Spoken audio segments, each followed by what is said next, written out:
ৰাজ্য চৰকাৰৰ কৰ্মচাৰীসকলৰ বাবে জনাব বিচাৰিছোঁ এটা বৃহৎ সুখবৰ। ফিক্স পে মাষ্টাৰ ৰোল ৱৰ্কচাৰ্ছ কৰ্মচাৰীসকলে লাভ কৰিব পে স্কেল। উচ্চ ন্যায়ালয়ৰ ফালৰ পৰা গুৰুত্বপূৰ্ণ নিৰ্দেশ আহিছে। আশা অংগনবাড়ী ৰন্ধনকৰ্মীসকলৰ বাবেও গুৰুত্বপূৰ্ণ খবৰ আছে। সবিশেষ আপোনালোকক জনাব বিচাৰিছোঁ। ভিডিঅ'টো প্ৰথমৰ পৰা শেষলৈকে চাই থাকিব। হাইকোৰ্টৰ ফালৰ পৰা নিৰ্দেশনা আহিছে যে অনা শিক্ষক কৰ্মচাৰীয়ে লাভ কৰিব পে স্কেলৰ দৰমহা। 8 সপ্তাহৰ ভিতৰত ৰাজ্য চৰকাৰক নিৰ্ধাৰণ কৰিবলৈ দিয়া হৈছে ইয়াৰ নিৰিখ। ৰাজ্যৰ বিভিন্ন শিক্ষানুষ্ঠানত কৰ্মৰত একাংশ অনা শিক্ষক কৰ্মচাৰীয়ে ফিক্স পেৰ পৰিৱৰ্তে পে স্কেলত দৰমহা প্ৰদানৰ বাবে উত্থাপন কৰি অহা দীৰ্ঘদিনীয়া দাবী পূৰণ হোৱাৰ দিশে আগবাঢ়িছে। ৰাজ্য চৰকাৰৰ বিভিন্ন পৰ্যায়ৰ শিক্ষানুষ্ঠানসমূহত কৰ্মৰত হৈ থকা এই অনা শিক্ষক কৰ্মচাৰীসকলক পে স্কেলত দৰমহা দিবলৈ গুৰুত্বপূৰ্ণ নিৰ্দেশ দিছে গুৱাহাটী উচ্চ ন্যায়ালয়ে।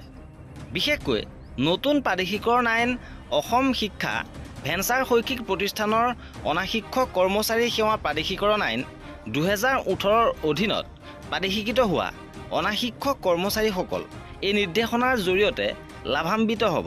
3239/2023 94 আৰু 2022 আৰু 4092 লগতে 2023 নম্বৰৰ 3খন লেখ আবেদনৰ জৰিয়তে 651 জন অনা শিক্ষক কৰ্মচাৰীয়ে দাখিল কৰা লেখ আবেদনৰ ভিত্তিত উচ্চ ন্যায়ালয়ৰ মুখ্য ন্যায়াধীশ আশুতোষ কুমাৰ আৰু ন্যায়াধীশ অৰুণ দেৱচৌধুৰীৰ খণ্ড বিচাৰপীঠে শেহতীয়াকৈ এক নিৰ্দেশনাৰ জৰিয়তে ৰাজ্য চৰকাৰক আবেদনকাৰী অনা শিক্ষক কৰ্মচাৰীসকলক পে স্কেল প্ৰদানৰ নিৰ্দেশ দিছে।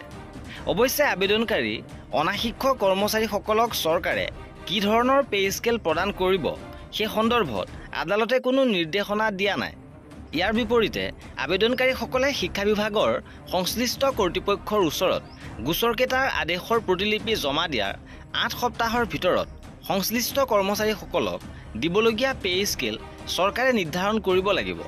উল্লেখ্য যে এই অনা শিক্ষক কৰ্মচাৰীসকল ৰাজ্যৰ বিভিন্ন মহাবিদ্যালয়, উচ্চতৰ মাধ্যমিক বিদ্যালয়, ছিনিয়ৰ ছেকেণ্ডেৰী স্কুল, উচ্চ মাধ্যমিক স্কুল আৰু হাই মাদ্ৰাছাসমূহত জ্যেষ্ঠ সহায়ক, পুথিভঁৰাল সহায়ক, চতুৰ্থ বৰ্গৰ কৰ্মচাৰী আৰু আন পদবীত কৰ্মৰত হৈ আছে।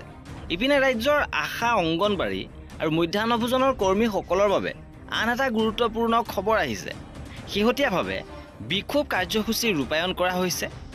8 আগষ্ট তাৰিখে এই কাৰ্যসূচী ৰূপায়ণ কৰিছে, য'ত শ্ৰম কোড বাতিল কৰা লগতে ন্যূনতম মজুৰি ঘোষণা কৰা, অংগনবাড়ী কৰ্মী সহায়িকা, ৰন্ধনকৰ্মী, আশাকৰ্মী আদি আঁচনিভুক্ত কৰ্মচাৰীক মাননীৰ সলনি মজুৰি প্ৰদান কৰা আদি কেইবাটাও দাবী ইয়াত উত্থাপন হৈছে।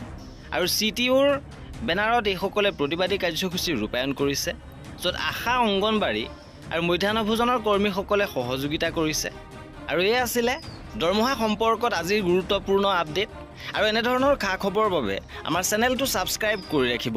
ভিডিঅ'টো শেষৰলৈকে চোৱাৰ বাবে বহুত ধন্যবাদ।